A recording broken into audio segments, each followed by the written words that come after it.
Assalamualaikum warahmatullahi wabarakatuh.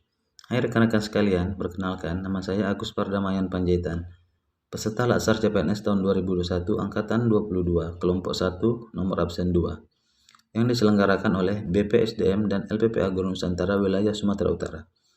Pada kesempatan kali ini, saya akan menerangkan tentang mind mapping, etika publik, komitmen mutu, serta anti korupsi. Yang pertama, kita akan membahas tentang etika publik. Etika publik adalah refleksi tentang standar atau norma yang menentukan baik atau buruk, benar atau salahnya perilaku, tindakan, keputusan terkhusus untuk mengarahkan kebijakan publik dalam rangka menjalankan tanggung jawab pelayanan publik. Etika publik dibagi menjadi 3 kategori. Yang pertama, aktualisasi etika ASN. Kedua, bentuk-bentuk kode etik dan implikasinya. Ketiga, kode etik dan perilaku pejabat. Selanjutnya kita akan membahas masalah komitmen mutu. Komitmen mutu merupakan pemahaman konsep mengenai efektivitas, efisiensi, inovasi, dan mutu penyelenggaraan pemerintah. Pada bagian dapat kita lihat ada 5 kategori komitmen mutu.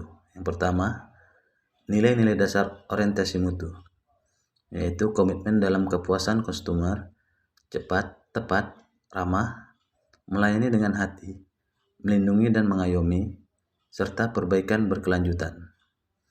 Yang kedua, membangun komitmen mutu melalui inovasi. Ketiga, berpikir positif.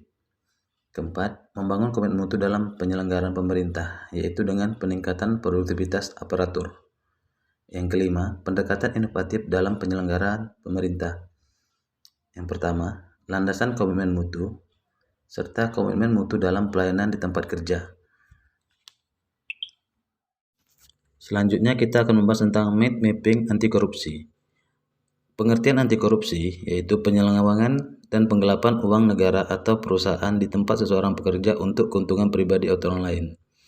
Adapun jenis-jenis korupsi yaitu kerugian keuangan negara, suap menyuap, penggelapan dalam jabatan, pemerasan, perbuatan curang, benturan kepentingan dalam pengadaan, dan gratifikasi.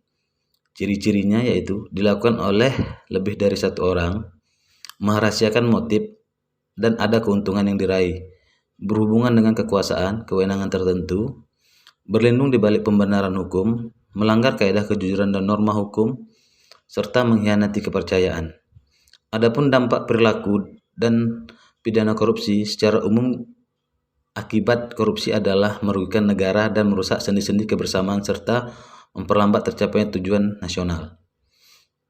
Penyebab korupsi yaitu penegak hukum yang tidak konsisten, penyalahgunaan kekuasaan atau wewenang, langkanya lingkungan yang anti korup, rendahnya pendapatan penyelenggara negara, kemiskinan dan keserakahan, pemberian imbalan jasa, dan gagalnya pendidikan agama dan etika.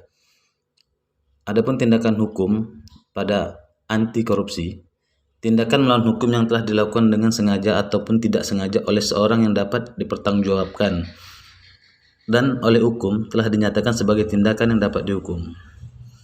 Nilai-nilai dasar anti korupsi: jujur, peduli, mandiri, disiplin, tanggung jawab, kerja keras, sederhana, berani, dan adil. Untuk pencegahan anti korupsi, kita perlu melakukan perbaikan sistem, penegakan hukum, dan perubahan perilaku.